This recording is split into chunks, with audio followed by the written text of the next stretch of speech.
Autoline Daily is brought to you by Bridgestone, your journey, our passion, and by Dow Automotive Systems, improving durability and increasing design flexibility with Betamate structural adhesives at dowbetamate.com. Welcome to Autoline Daily. In today's show, Morgan Stanley says to take caution with Tesla. Joe Gibbs Racing is using 3D printed parts during races, and I'll share my thoughts on the new VW Jetta. But now let's get to today's top stories. Last year, Volkswagen introduced a sleek, futuristic-looking plug-in diesel hybrid called the XL1, which is able to travel 100 kilometers on 1 liter of fuel, or about 260 miles per gallon. But now, it's not the only vehicle that can achieve that. Renault just introduced a concept called the Eolab, which is able to match the fuel economy of the XL1.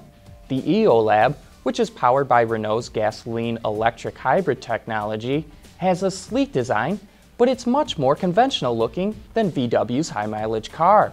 The Eolab only weighs 400 kilograms, or about 880 pounds, thanks to the use of lightweight materials like magnesium and aluminum. While it's unlikely to make it into production, Renault says the technology created while developing the Eolab will make its way into its lineup in the future. Earlier this month, Stifel Financial Corporation, an investment banking company, said it could see Tesla's stock price jump to a whopping $400 a share.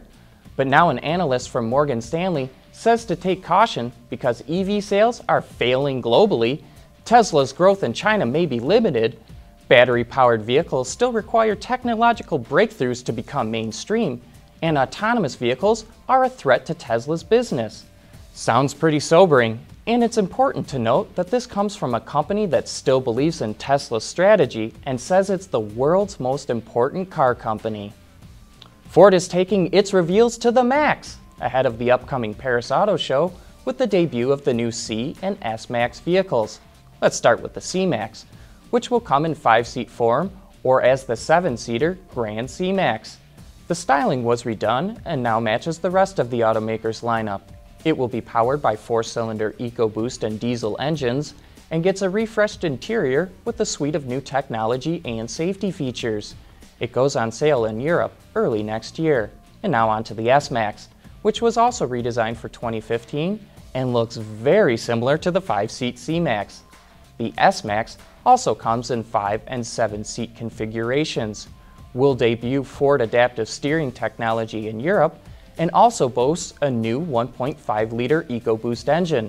It's also powered by other 4-cylinder EcoBoost and diesel engines, which can be had with either front or all-wheel drive. I'm sure we'll have a closer look and more information on both these vehicles while we're on the floor of the Paris Auto Show early next month. Did you know that Joe Gibbs Racing is using 3D printed parts to help its NASCAR drivers breathe clean air during a race? The housing for carbon monoxide filters equipped on the team's cars are all 3D printed.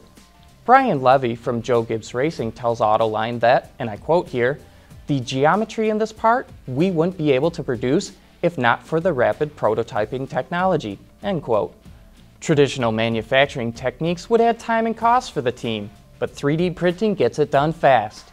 If you want to learn more about the parts that Joe Gibbs Racing is making with 3D printing, check out the latest Autoline this week on our website or on our YouTube channel. The Chevy small block V8 is a storied engine, but do you know the story of how that engine came together? That's the topic we'll be talking about on Autoline After Hours tomorrow night, and it's a good one.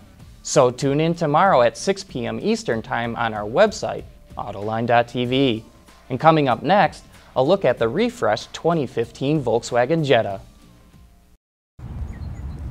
Here's another great thing about the all-around performance of our dueler tires. A comfortable, quiet ride. At Bridgestone, our passion for performance knows no bounds.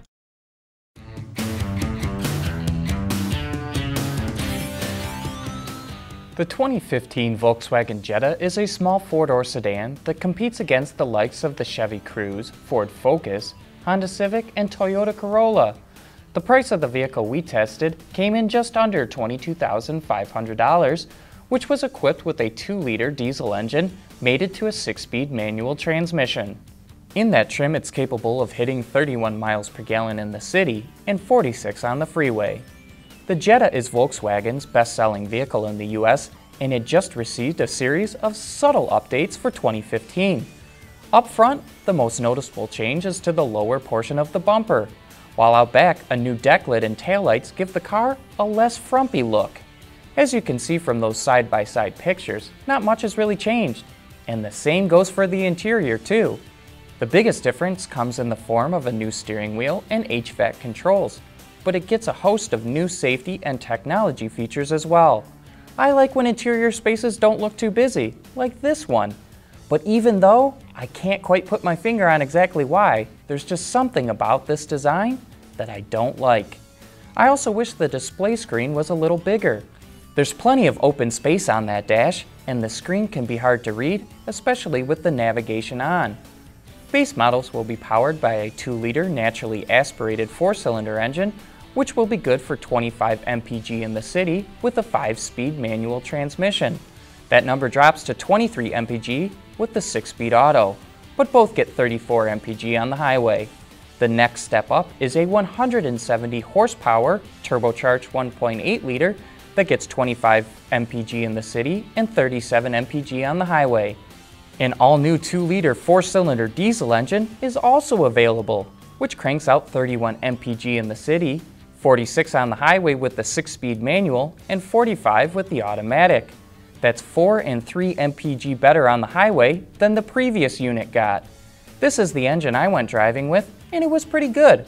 The turbo spooled up quickly, giving you that nice seat-of-the-pants feeling. Sometime in 2015, a GLI and hybrid model will be available as well.